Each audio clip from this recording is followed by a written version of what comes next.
Welcome back, everyone, to We Need to Talk Now, presented by AT&T. And just as a reminder, make sure you are subscribed to our YouTube channel to keep up with us with all things we have going on during the season and all women's sports all year round. Now, speaking of the WNBA season, before the break, I teased that we were going to talk about the potential of moving, or should the WNBA season be moved back to give these rookies some breathing time. We're going to save that for another show, but just so you know, Alicia and I are totally in favor. These rookies need some breathing room. But we're going to save that full conversation when we have a little bit less of a jam-packed show, because right now we have some bold predictions that we want to break down right here on the show. So Alicia, I know you had some that you were conjuring up last night, what is the first one you have on your list? Now, we all know that A'ja Wilson and Arike, they lead the league in scoring, and they're phenomenal players. But when I look at the players coming into this season, I think that the person who is going to rise the most or even surpass in scoring in the league is Napheesa Collier. She had a fantastic year last year in so many different ways. They were so close. The Lynx were so close to winning the championship. And when I look at her drive and how she is as a player and how she steps up in such big ways, I can just see Fee going for more in every single way. And not to mention, she also has kind of like a chip on her shoulder in a way, because you're looking to win that championship again and show people who you are. Also, in a lot of ways, I think that Fee isn't covered the way that she should be. She's not talked about in a lot of ways, and I think she's going to come into this season and just be a scoring machine on every single level. She is going to come to get what is due to her as a player, and that's my bold prediction, is she is going to lead the league in scoring. Yeah, I definitely think that she is somebody to watch out for MVP contention as well. One of my bold predictions is that the Seattle Storm, maybe this is not even bold, but let's just say for the exercise, it is bold. I think the Seattle Storm will represent the Western Conference in this year's playoffs as the top seed in the Western Conference. Excuse me. I just think that what they are building is so phenomenal. It's incredible. We talked about it a little bit in the earlier break, before the break rather. And I just think this is a team that is built to win. I think that they are as well. That is a bold prediction, though, when you look at all the teams in the conference. So I would agree. That's definitely bold. Ooh, but we've talked a lot about the Storm and what they've done. And I would not be mad at that, actually, especially all of the moves that they've made and the players that are on that team. I'm going to talk about somebody that had an amazing rookie season, but I can see her doing even more, and that is Angel Reese. I think she's going to be on the all-defensive first team, if not more than that. But I know that for sure when I watch her as a player. I mean, listen, she led the league in rebounds per game, was second in Rookie of the Year voting last year, tied for third most double-doubles in a player's first 14 games with 8 double-doubles in her first 14.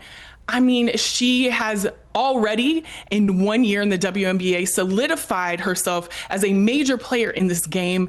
And I can see her doing even more on every single level. And the moves that they've made with the Sky are definitely there they're so good, and they're definitely there to even showcase who she is as a player even more in her position.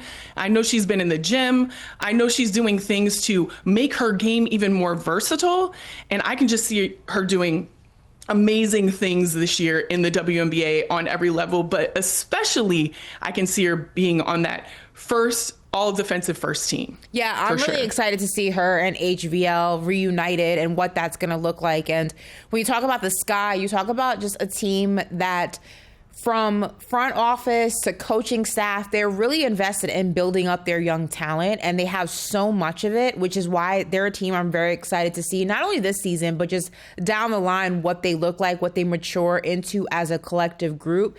And we all know Angel has her hand in so many different things, and being part of an organization that doesn't stifle that, because sometimes they want to keep the main thing, and they don't want you to be bigger than the brand, essentially. I think that her being part of an organization that uplifts her and allows her to just be Angel while also expecting her to perform on the court, which she does night in and night out, is just great for her and her development. Another one that I have is, Alicia, you'll be happy about this. This is a team that you talk about often, the Atlanta Dream. I think that they will surprise the league with their revamped offense and become a playoff contender. We've been talking about the Dream. We've been talking about the moves that they have made. I know that you were a big fan of the moves that they have made. And I think that the moves have created them or made them into a legitimate playoff contender. They are not a team that you can sleep on. They're not a team that you can see on your schedule and just be passive about. I think that they have done everything they needed to do in this offseason to really start putting fear and making the teams that they play buck up a little bit more and say, oh, we're playing the Dream. We got to get ready. Absolutely.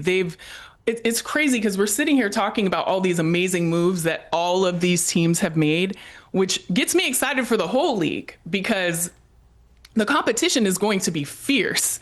I think this is going to be one of the most competitive, I would say, seasons that the WNBA has ever had. And the Dream are certainly one of those teams that they're going to get out of the first round for sure. Yeah. And that's something kind of that they haven't been able to do. And so, yeah, the Dream, I've been a huge fan, and I'm definitely a huge fan of what they have done as well. And talking about, all the different players that have been moved to all of these teams, somebody who had their first year on their team last year was Skylar Diggins.